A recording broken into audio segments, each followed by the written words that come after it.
Deja que Jesús restaure tu vida. Ya me podría ir con este título. Deja que Jesús restaure tu vida. Eso es lo que quiere Jesús. Este es el título de esta predicación. Es la conclusión también. Pero vamos a recordar que la semana pasada comenzamos el sermón leyendo un poema. ¿Os acordáis?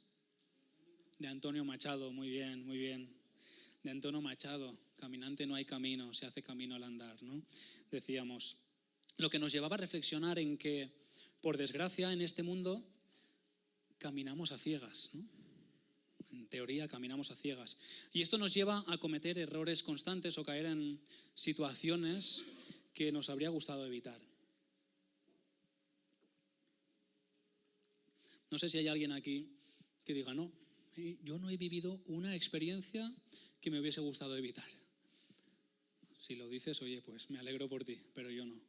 En mi vida sí que hay muchas decisiones, muchos pasos que he dado. ¿Os acordáis de las minas que puse la semana pasada? He pisado muchas minas y hablábamos también de que como iglesia, por mucho que estemos con el Señor, muchas veces nos apartamos un poquito, ¿no? O un muchito de la voluntad del Señor y pisamos minas constantemente, ¿no? Pero acabamos afirmando que el verdadero problema no es tanto que no haya camino, ¿no? Como decía Antonio Machado, no hay camino, no, sí hay camino. Sí hay camino. Dijimos que sí hay camino, porque Jesús es el camino. Solo que en este mundo estamos a oscuras. Este mundo está a oscuras. Alguien ha apagado la luz, podríamos decir, aunque esto es muy atrevido, porque si Jesús es la luz, a Jesús nadie lo apaga, ¿no? Pero sí que alguien ha opacado la luz, ¿no? Alguien está tapando ahí la luz, ¿no?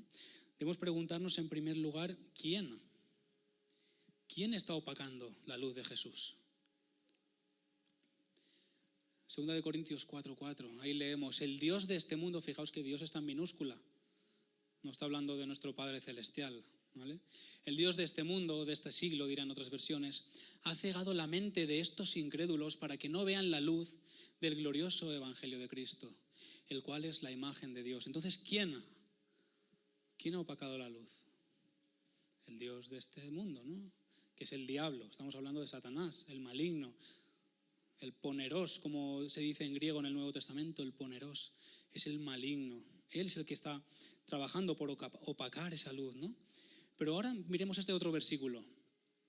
La luz vino al mundo, pero la humanidad prefirió la oscuridad a la luz, porque sus obras eran malas. O sea, la humanidad evita la luz, se esconde de la luz, ¿no?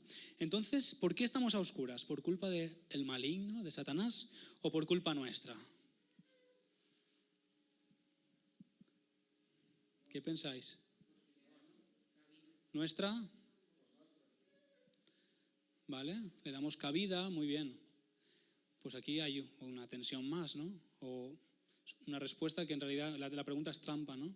Porque la respuesta es que es de los dos, tanto de Satanás como de la humanidad, ¿no? Para responder esta pregunta bien, debemos recordar aquello que ya estuvimos hablando en cierta ocasión, no sé si os acordaréis, que el ser humano experimenta o vive dos estados al mismo tiempo. El estado de víctima de Satanás, del maligno, el que nos tapa los ojos, el que ha cegado la mente de los incrédulos, y el estado de culpable. No soy solo víctima de Satanás y del mal y del pecado, soy culpable, porque el ser humano, como hemos leído, prefiere la oscuridad a la luz. Entonces somos tanto víctimas como culpables y entender esto es fundamental para poder conocer bien cuál es la necesidad que tú y yo tenemos. Porque esa es la necesidad que tú y yo tenemos. Todos sabemos que el primer paso para salir de un problema, ¿cuál es? Reconocer el problema, ¿no? Por esta razón es tan importante conocer bien cuál es nuestro problema. Y este es nuestro problema. He hecho un dibujito para que lo podamos, para que se nos quede bien. Por un lado hemos dicho, somos víctima. Por otro lado, somos culpables. Bien, entonces esto es lo que hay que solucionar. Esto es lo que hay que solucionar. ¿Quién soluciona esto? ¿Cómo solucionas esto? Pues solo hay una forma. Ya se hizo, ¿no? Esto ya se hizo. Vino uno a dar solución a esto. Se llama Jesús, supongo que os suena. Jesús vino, por lo tanto, para dar solución a nuestro problema, porque nosotros éramos incapaces. Solución al problema 1, soy víctima. pero Jesús vence al maligno. Leemos Hebreos 2:14. Él, hablando de Jesús, también compartió esa naturaleza humana, como tú y yo, para anular mediante la muerte al que tenía el dominio de la muerte, es decir, al diablo. ¿Se entiende, no? Jesús vino como ser humano, o Dios se hizo hombre en Jesús como ser humano, para morir, pero porque por medio de la muerte iba a derrotar a la muerte, iba a quitar al maligno que usaba la condenación, que usaba el miedo para condenar, para acusar. Lo desarmó. Dijo, mira, yo acabo de derrotar a la muerte. ¿Dónde está, oh muerte, tu aguijón? Conocemos este texto, ¿verdad? La muerte ya no puede hacernos nada. Satanás ya no tiene con qué acusarte. Así que te repito, no te sientas más culpable, porque el Señor te ha liberado de la culpa. Jesús ha dado su vida para que tú seas liberado de la culpa. Así que por un lado tenemos un problema resuelto. Jesús ha venido, ha derrotado la muerte, ha derrotado al maligno, le ha quitado el imperio de la muerte. ¿Ya no estoy en la condición de víctima? ¿O sí? Bueno, ¿os acordáis de esa tensión del ya pero todavía no? Estamos en ese proceso en el que el enemigo un día va a ser, iba a decir erradicado, no sé qué palabra usar, ¿no? Pero va a ser parado por completo. Porque él sigue con mentiras, porque sigue acusando, aunque son mentiras. Por mucho que te acuse, ya no tiene con qué acusarte, ya no hay nada que te acuse. ¿Por qué? Porque es verdad que tú sigues siendo pecador, yo sigo siendo pecador, somos culpables. Aquí lo tenemos. Ahora vamos al segundo problema, somos culpables. Entonces, ¿cómo soluciona esto? ¿Cómo se soluciona esto? ¿Acabando con nosotros y ya no hay ningún culpable, todos fuera? No. Jesús lo que hace es decir, os perdono. Si crees en mí ya no eres culpable. Tú ya no eres culpable. Te perdono. Te perdono. Colosenses 2, 13, 14. Y a vosotros, estando muertos en pecados y en la circuncisión de vuestra carne, os dio vida juntamente con él, perdonándoos todos los pecados, anulando el acta de los decretos que había contra nosotros, que nos era contraria, y clavándola en la cruz. Así que, ¿cómo soluciona Jesús nuestro problema de pecado? Perdonando. Perdonando. ¿Qué hay que hacer para recibir este perdón? ¿Qué hay que hacer? Simplemente aceptarlo. Simplemente aceptar el regalo del perdón. Hay que creer. Hay que creer en Jesús. ¿Cómo lo acepto, no? ¿Cómo acepto el regalo?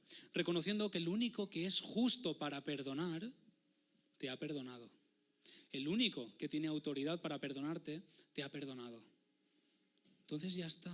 Si Dios mismo te perdona, ¿quién puede condenarte? ¿Quién puede acusarte? Nadie, nadie más. Así que ya tenemos en principio los dos problemas solucionados.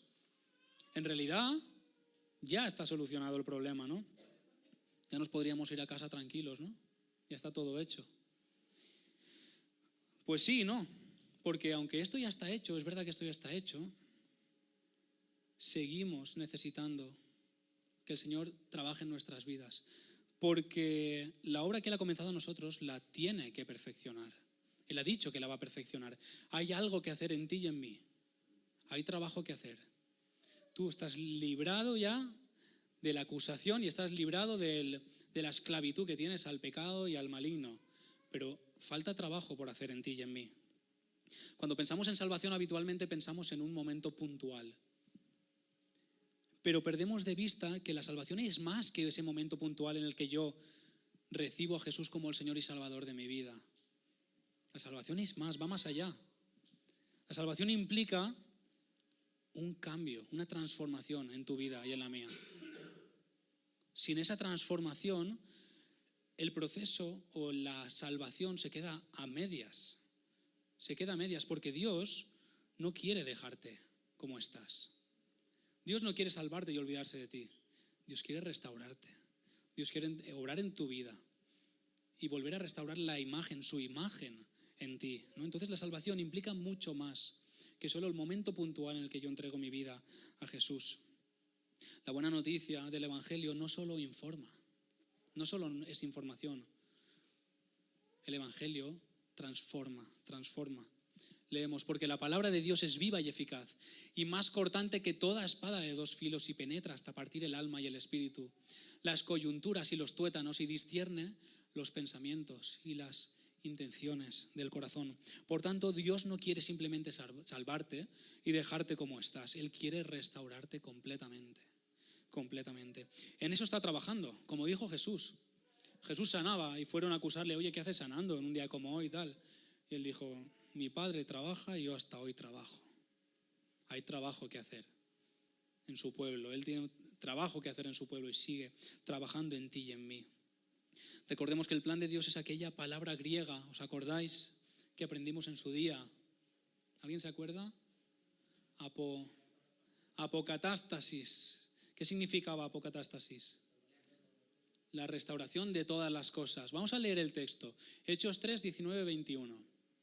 Así que arrepentíos y convertíos para que sean borrados vuestros pecados, para que vengan de la presencia del Señor tiempos de refrigerio, y Él envíe a Jesucristo, que os fue antes anunciado, a quien de cierto es necesario que el cielo reciba hasta el tiempo de la restauración de todas las cosas, de que habló Dios por boca de sus santos profetas, que han sido desde tiempo antiguo.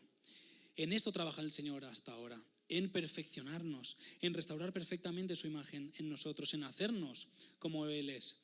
Y para eso, rescatando las palabras de Juan en el capítulo 3, para eso vino la luz al mundo. Para esto vino la luz al mundo, para mostrarnos el camino a seguir.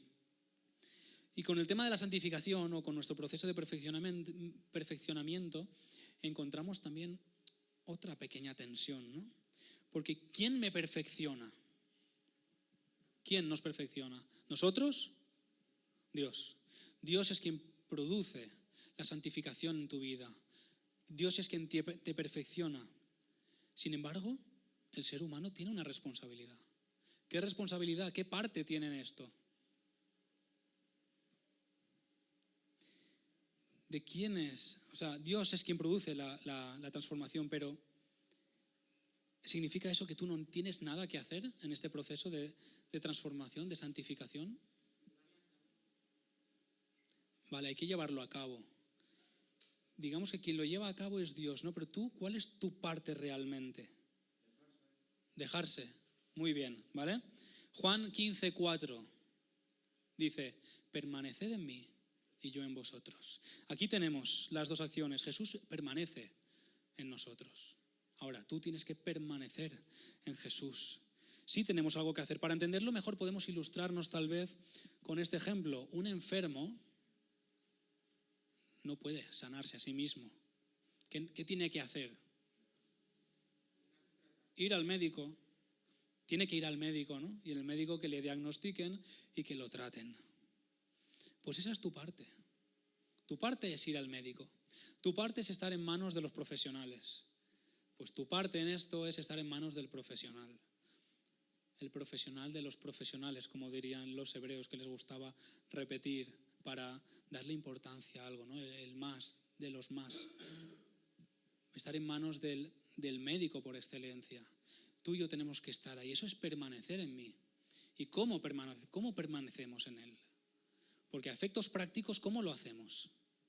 ¿Qué se os ocurre? Pasar tiempo con Él. Obedecerle. Hay muchas formas, ¿no?, de pasar tiempo con Él. Leyendo su palabra, por supuesto. Conociendo el Evangelio. ¿Qué hemos dicho esta mañana? Que además de leerla hay que meditarla. Pero también pasamos tiempo con Dios o permanecemos en Él estando en la iglesia. ¿Sí o no? Congregándonos. Hombre, esto es el cuerpo de Cristo. Es el cuerpo de Jesús. ¿En qué otro lugar vas a permanecer más en Él que en la iglesia? El que quiera ir por libre tiene un problema, porque Dios siempre habla en términos de colectivo, de mi iglesia, de mi pueblo, de mi novia, de mi vid, de mi cuerpo. No habla de individuos sueltos por ahí, no. Él se va a casar con su novia, que es la iglesia. Él es su cuerpo, fuera de su cuerpo. No hacemos nada, ¿no? Entonces, hay muchas formas, ¿no?, de permanecer, pero debemos buscar permanecer en el Señor, en el Evangelio que nos transforma. Como decíamos, el problema es que la sanidad física es algo visible, ¿no? Pero el perfeccionamiento, la santificación es algo espiritual, ¿no? Es algo que tal vez no se vea tan fácilmente, ¿no? Entonces, ¿a dónde me dirijo? ¿A quién busco? Ya lo hemos dicho, la palabra. Conocer a Jesús. Y a Jesús no solo lo conocemos en la Biblia, como hemos dicho, también mirándonos los unos a los otros. Yo puedo conocer a Jesús mirándote a ti. Hay cosas que tú puedes enseñarme de Jesús con tu vida, con tu carácter, con tus palabras. Seguro que hay alguna cosa en la que puedas decirme, imítame a mí en lo que yo imito a Cristo, como decía Pablo. Ahí también aprendemos, conocemos más al Señor. ¿Y todo esto por qué? Porque no me refiero con conocer a Jesús de una forma superficial o como el que conoce a alguien por primera vez y ya está. Ya lo he conocido, ya está. A veces podemos pensar, yo ya conozco a Jesús, ya estoy salvo, hasta luego. Ya está. Pues eso dice mucho en realidad del conocimiento que has tenido de Dios. Porque lo que quiere Él es que podamos comprender, junto con todos los creyentes, dice, no por tu cuenta, junto con todos los creyentes, cuán ancho y largo, alto y profundo es el amor de Cristo. Eso es lo que Él quiere que conozcas de Él. Cuán ancho, largo, alto y profundo es el amor de Cristo. Te está hablando de una experiencia, no solo un conocimiento teórico, una experiencia personal. Él quiere que vivas, experimentes su amor. Esa es nuestra meta. Y eso solo se puede hacer por medio del Evangelio, conociendo el Evangelio. Si tú quieres ser transformado, no tienes que esforzarte por cambiar. Y dirás, ostras, ¿cómo que no? Pues no tienes que esforzarte por cambiar, sino que tu esfuerzo debe estar en permanecer. Acuérdate, permanecer. No intentes curarte a ti mismo. Ve al médico. Permanece en él. Tu esfuerzo tiene que estar en permanecer en el Evangelio, porque tú no puedes transformarte a ti mismo. Ahora, permanecer en el Evangelio tampoco es venir los domingos a la iglesia y ya está, ¿no? Y ya está. No es eso permanecer en el Evangelio. Es leerlo, escudriñarlo, orar para que el Espíritu nos ilumine, nos ayude a interpretar, a conocer y orar para que esa palabra transforme nuestra vida. Eso es permanecer en el Evangelio. La semana pasada dijimos, a ver si hoy funciona. Bien. Que la semana pasada esta diapositiva no salió, no sé por qué, hoy sí. La semana pasada dijimos que queremos ver la columna de nube y fuego que guiaba al pueblo de Dios en el desierto. Señor, dinos por dónde y vamos. Dinos por dónde tenemos que ir y vamos. Como iglesia, queremos seguirte, queremos obedecerte. Y afirmamos que esta columna de nube y fuego es Jesús, cuya vida tenemos contada en estas páginas y además con mucho detalle. ¿Vale? Lo que tú necesitas, esa columna de nube y fuego que te guía, que nos guía, la tenemos aquí. La tenemos aquí, solo hay que mirarla. Y cuando digo mirarla no es mirarla e irme, es leerla, escudriñarla, lo que he dicho antes, ¿vale? Para que seamos así obedientes al mandato de Jesús que leemos en Juan 3.1 no, esto no es Juan 3.1, pero este versículo sí que está en la Biblia. Os he dado ejemplo para que hagáis lo mismo que yo he hecho con vosotros. Os he dado ejemplo, esto lo dice Jesús, para que hagáis lo mismo que yo he hecho con vosotros. Juan 13.15. Por lo tanto, tenemos que conocer bien qué es lo que Jesús ha hecho por nosotros. O sea, lo que tenemos que conocer es a Jesús y cómo Él actúa, cómo Él ha hecho, cómo ha hecho Dios como un hombre. ¿De qué forma ha vivido Dios? ¿A qué cosas le ha dado importancia a Jesús? ¿Cómo ha actuado Jesús? ¿Cómo ha obrado? Eso es lo que yo necesito conocer. Nada más. Conocer eso y eso me va a transformar. No me preguntes cómo, esto es cosa de Dios. Pero Él dice que si conoces su evangelio de verdad, te transforma. Porque es obra suya. No intentemos conocer de qué forma ocurre, no. ¿Es algo mágico, milagroso? Sí, por supuesto. Es algo que solo hace el Señor. Pero tú y yo necesitamos conocer bien. Tenemos que escudriñar las Escrituras para ver de qué forma actuaba Jesús, porque su forma de vida va a ser nuestro modelo a seguir. A lo largo de las próximas semanas vamos a ver algunos encuentros que tuvo Jesús con diferentes personas para ver de qué forma, como hemos dicho, transformó los corazones de estas personas para ver de qué forma rompió sus esquemas, cómo les propuso retos. Veremos a algunos aceptando retos, veremos a otros rechazando retos. Enseñó a actuar a mucha gente. Haz esto y deja de hacer aquello. También. Porque de esta forma lo estará haciendo también contigo y conmigo. Porque tú y yo necesitamos todo esto, ¿eh? Tú y yo necesitamos que Él transforme nuestros corazones, rompa nuestros esquemas, nos rete, nos enseñe a actuar. Así que vamos rápidamente a Juan capítulo 3. Lo voy a poner aquí, pero si quieres tenerlo ubicado en tu Biblia, está muy bien. En el capítulo anterior, antes de meternos en el 3, en el capítulo 2 de Juan, Jesús llegó a Jerusalén porque era el tiempo de la fiesta de la Pascua. Y al parecer ocurrieron allí algunas cosas un tanto sorprendentes. Vamos a Juan 2:23 primero. Muchos creyeron en su nombre al ver las señales que hacía. O sea, Jesús estaba por ahí haciendo señales y la gente estaba alucinando un poco, ¿no? Jesús había adquirido fama, cierta fama, por su modo de enseñar y por los milagros que hacía. Pero hubo otro evento que llamó muchísimo la atención en aquel lugar, que fue la purificación del templo. La purificación del templo. Simplemente por recordarlo rápidamente, comentar que cuando Jesús llegó a Jerusalén y vio que el templo se había convertido en un centro de trapicheos, ¿no? O como él lo llamaba, cueva de ladrones, citando a Jeremías.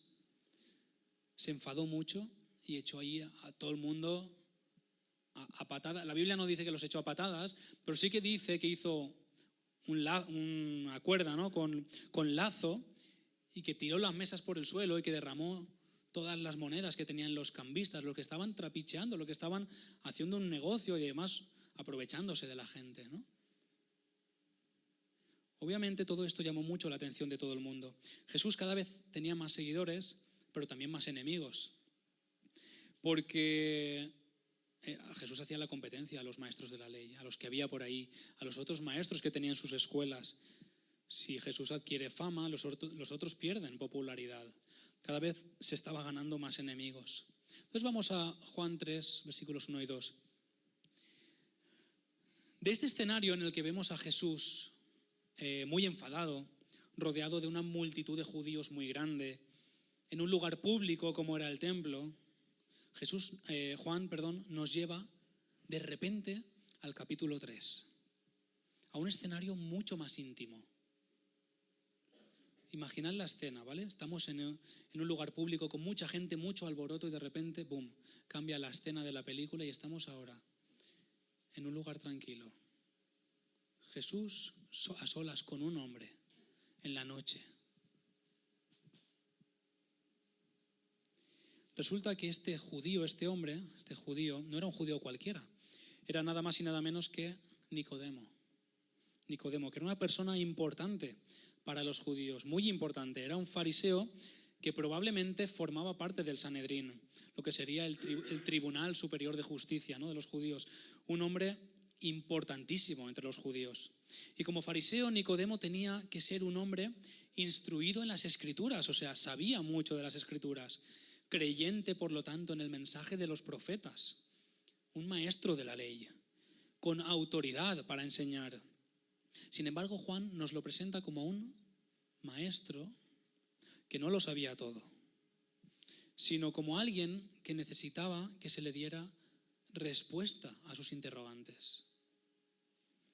En el versículo 2, Nicodemo reconoce que Jesús es maestro, enviado por Dios porque ha sido testigo de las señales que hacía. Le dice: Rabí, sabemos que has venido de Dios para enseñarnos como maestro, porque nadie puede hacer estas señales que tú haces si no está Dios con él. Esto es bastante increíble, que salga de la boca de un fariseo, y además un fariseo como Nicodemo. Pero algo pasaba en el interior de Nicodemo. Algo estaba pasando. A lo que Jesús responde directamente.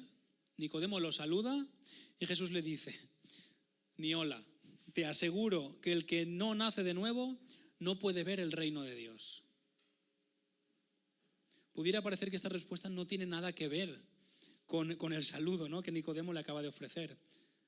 Pero tampoco es de extrañar, porque unos versículos antes exactamente en el último versículo del capítulo anterior, en Juan 2:25, Juan deja claro que Jesús no necesitaba que nadie le explicara nada, literalmente. Jesús no necesitaba que nadie le explicara nada. Sabía lo que hay en el interior de cada persona. Después de este versículo llegamos a la conversación de Jesús con Nicodemo, ¿vale? Así que lo que Juan está expresando es que Jesús fue directo a tocar el corazón de Nicodemo. Y pasamos al versículo 3.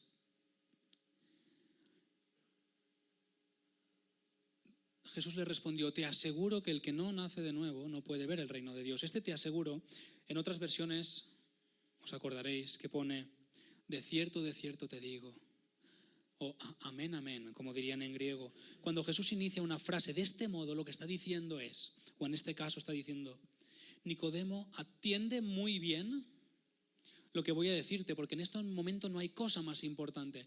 Entonces, un truco para interpretar estos textos: cuando veas esto, un te aseguro, un de cierto te digo, piensa que ahí está la clave, ahí está el centro de la enseñanza, ¿vale? De lo que el autor quiere transmitir, o de lo que Jesús quería transmitir, ¿no? Jesús conocía el corazón de Nicodemo. Sabía que como fariseo era conocedor de la palabra de Dios, sin embargo le faltaba lo más importante de todo, que era convertirse en un verdadero hijo de Dios. Nicodemo es el ejemplo perfecto de un hombre que puede conocer muy bien la palabra de Dios y estar totalmente perdido. Estar totalmente perdido. Pensemos por un momento la implicación tan fuerte que estas palabras tienen para Nicodemo. Si no naces de nuevo, no puedes ver el reino de Dios. ¿Cómo se sentiría Nicodemo, siendo quien es él, al escuchar estas palabras? Él podría pensar: ¿de verdad me está diciendo a mí, que soy hijo de Dios por derecho, porque soy judío, y además no cualquier judío, sino un fariseo, miembro del Sanedrín, ¿de verdad me está diciendo que yo no voy a ver el reino de Dios? ¿Será verdad que ni ser judío, ni cumplir la ley, ni ser religioso puede hacerme entrar en el reino de Dios? ¿Será verdad esto? A Nicodemo de repente se le desmonta todo el puzzle que él se había montado, todo lo que él conocía hasta ahora de su sistema religioso y de cómo funcionaba la teología y todo esto, se le acaba de desmontar. Todas estas cosas podrían perfectamente haberle venido a la cabeza a Nicodemo. Sin embargo, él no responde con arrogancia, como sí que lo hacen muchos otros fariseos en otras ocasiones, ¿verdad? Nicodemo siente que verdaderamente en su interior falta algo. Por eso él continúa con la conversación, en el versículo 4. ¿Cómo es posible que alguien ya viejo vuelva a nacer? ¿Puede acaso entrar por segunda vez en el vientre de su madre y nacer? Nicodemo reconoce que no entiende lo que Jesús le está diciendo. Así que Jesús se lo explica así. Otra vez, de cierto te digo, que el que no nace de agua y del Espíritu no puede entrar en el reino de Dios. O sea, con este versículo y con el anterior, Jesús está diciendo lo mismo de dos cosas diferentes. El que no nace de agua y del Espíritu no puede entrar en el reino de Dios. A Nicodemo esta explicación se le quedó un poco corta, pero probablemente a ti y a mí aún más. Nosotros necesitamos más contexto para entender estas palabras. Necesitamos recordar que aunque este texto está en el Nuevo Testamento, ellos no tenían un Nuevo Testamento. Esa teología del Nuevo Testamento no estaba desarrollada, ¿vale? Por lo tanto, toda su teología se basaba en el Antiguo Testamento. Su contexto histórico, de hecho, el contexto histórico que vivían, seguía siendo el del Antiguo Testamento. Así que para comprender lo que Jesús quiere decir con nacer de agua y del Espíritu, necesitamos volver al Antiguo Testamento. Nicodemo enseguida, como maestro de la ley, al escuchar agua y espíritu, se habrá puesto a pensar: ¿qué relación tiene esto con lo que yo conozco en las Escrituras? ¿Dónde nos habla el Antiguo Testamento, las Escrituras, los profetas? La Torá, ¿dónde nos habla de agua y de espíritu y de un cambio de vida? ¿Hay textos en el Antiguo Testamento que nos hablan de esto? Porque es exactamente de lo que Jesús está hablando, de que para entrar en el reino de Dios tu vida tiene que cambiar. Sí, tiene que cambiar. Repetimos, no predicamos un evangelio moralista, no es tienes que hacer cosas buenas, no, pero en ti tiene que suceder una transformación. Sí o sí, tiene que suceder. Y ha dicho, lo hace Jesús, Tú solo tienes que permanecer en el Evangelio. Pero ¿qué texto del Antiguo Testamento habla claramente de un cambio de vida, un cambio de corazón y además relacionado con el agua y el espíritu? Ezequiel 36, ahí que he puesto 26, madre mía. Ezequiel 36, versículos 26 al 27. Os daré un corazón nuevo y pondré un espíritu nuevo dentro de vosotros. Quitaré de vuestra carne el corazón de piedra y os daré un corazón de carne. Pondré mi espíritu dentro de vosotros y haré que andéis según mis leyes, que guardéis mis decretos y que los pongáis por obra.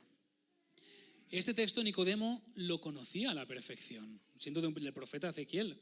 Sabía que Dios había hecho una promesa de restauración a su pueblo. De hecho, estas mismas palabras aparecen en Ezequiel capítulo 11. Ezequiel lo dice antes, porque el profeta quería dejar claro que Dios había prometido la transformación del corazón de las personas y que el Espíritu Santo viviría dentro de ellas. Así que aquí ya vemos que el Antiguo Testamento sí habla de un cambio de vida, que además es obra del Espíritu Santo. Pero nos falta el agua, porque aquí habla de un cambio, ¿vale? Y habla del Espíritu, pero nos falta el agua. ¿Dónde está el agua aquí? Pues vayamos al versículo anterior. Al versículo anterior. Esparciré sobre vosotros agua pura y seréis purificados de todas vuestras impurezas. Ahí tenemos el agua. Esparciré sobre vosotros agua pura y seréis purificados de todas vuestras impurezas. Aquí tenemos la acción del agua y del Espíritu.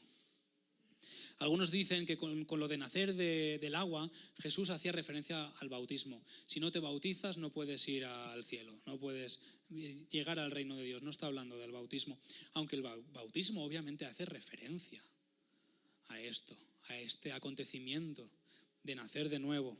Pero aquí a Jesús a lo que se refiere es a esto, al agua que purifica.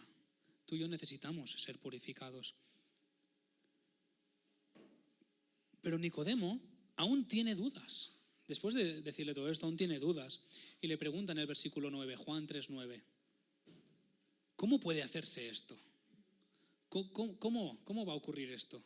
A lo que Jesús le responde en el versículo 10 al pobre Nicodemo, ¿y tú eres maestro de Israel y no lo sabes? Ya no sé cómo se sentiría el pobre Nicodemo en esta situación. Dice, yo ya abandono porque esto, se me escapa por todas partes. Jesús le da una respuesta clarísima que está resumida en los versículos 14 y 15 de Juan capítulo 3. Como Moisés levantó la serpiente en el desierto, este texto está en Éxodo y Nicodemo lo conoce muy bien, como Moisés levantó la serpiente en el desierto, así es necesario que el Hijo del Hombre sea levantado para que todo aquel que en él cree no se pierda, mas tenga vida eterna. Así puede hacerse Nicodemo. Así. Nicodemo conocía muy bien el relato de la serpiente. Estando en el desierto, os lo resumo rápidamente, un montón de serpientes venenosas comenzó a morder al pueblo de Dios. Por lo que Dios le dijo a Moisés que fabricara una serpiente de bronce, la pusiera en un palo de madera y la levantara. Todo el que fuese mordido por una serpiente y mirara a la serpiente de bronce sería salvo. Las picaduras, las mordeduras no le afectarían. El que no quisiera mirar moriría envenenado. Por lo tanto, Nicodemo comprendió que Jesús le estaba diciendo que Jesús, en algún momento iba a ser levantado para que suceda lo mismo, para que quien mire a Jesús y crea en él sea salvo. Probablemente Nicodemo luchó con su tradición y con estas palabras en su interior durante bastante tiempo. Tenía mucho que asimilar. Necesitaba digerirlo muy bien, pero cuando Jesús murió en la cruz, Nicodemo estaba presente. Nicodemo vio cómo se levantó la serpiente a la que la gente tenía que mirar, cómo Jesús fue levantado y seguramente vivió en primera persona lo que es la salvación de creer realmente en el Hijo de Dios crucificado, dando su vida. Además, sabemos que él ayudó a José de Arimatea en el entierro de Jesús, aportando el perfume, ¿no?, con el que Jesús iba a ser ungido. ¿Qué podemos aprender de todo esto que acabamos de hablar? En primer lugar, quiero dirigirme a los que no acabáis de creer en Jesús, en Dios, o tenéis alguna duda al respecto, o estáis en ello. Jesús entregó su vida en la cruz para salvarte. No tengo otro mensaje que transmitirte. Jesús entregó su vida en la cruz para salvarte. Te ofrece su perdón de forma gratuita. Tú no tienes que hacer nada, ya lo hemos dicho. Si te han vendido que creer en Dios es cumplir un montón de normas, te han engañado. Porque no va de esto. No va de esto. De hecho, lo hemos leído en Ezequiel. Esparciré sobre vosotros agua pura, ¿vale? Os daré, pondré, quitaré, os daré, pondré, haré. ¿Quién va a hacer? Es Dios. ¿Acaso aquí algún versículo te está diciendo, échate agua tú por encima, coge un corazón, ¿no?, pon un espíritu? No te está diciendo que tú hagas nada. Aquí no hay ningún verbo en imperativo. No se te da ninguna orden. Lo que se te está diciendo es esta promesa. Yo voy a hacer todo esto. Así que no te preocupes por lo que tengas que cambiar. ¿Te va a cambiar el Señor? Sí. Sí que te va a cambiar. Todos necesitamos cambiar cosas. A lo mejor hay cosas que tú dices, pero es que esto no me interesa cambiarlo ahora mismo. A lo mejor ahora no, pero después te interesará cuando experimentes que la transformación que Jesús produce en tu vida vale la pena. Cuando experimentes lo que es una vida plena, una vida abundante en Jesús. Dirás, Señor, aquí estoy, sigue cambiándome, por favor, sigue transformando mi vida. Así que lo único que tú tienes que hacer es aceptar a Jesús como el Señor de tu vida y reconocerlo como tu Salvador. Reconocerlo como tu Salvador, porque Él ya ha derrotado a la muerte, al maligno.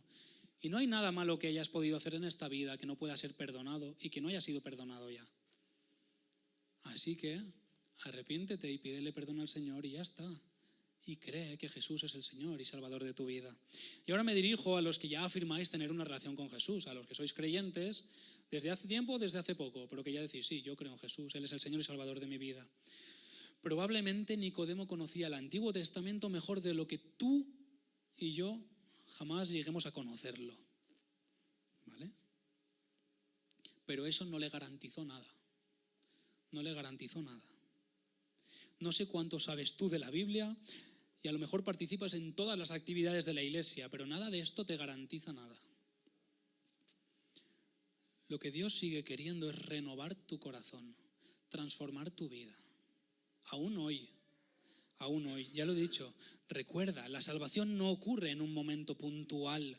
La salvación implica una obra constante en tu vida. Y puede que no estés dejando a Dios actuar en tu vida. ¿Qué cosas quedan en tu corazón que necesites que el Señor cambie? ¿Qué áreas de tu vida reconoces que necesitan ser purificadas por el agua que limpia? No detengas la mano de Dios y déjate restaurar por Él. Y por último, ahora me dirijo a todos, ¿vale? A todos, seas creyente o no. En este relato vemos que Jesús quería romper los esquemas de Nicodemo, totalmente, porque tenía un camino mejor que mostrarle. Así que pídele a Dios que rompa tus esquemas. Seas creyente o no, tienes esquemas preconcebidos que necesitas que sean rotos y sustituidos por los esquemas del que te creó, del creador del cielo, de la tierra, de tu creador, de mi creador. ¿Qué esquemas van a ser mejores que los suyos? De la persona que más te ama en este mundo, del ser más perfecto que pueda existir. Deja que Él restaure tu vida.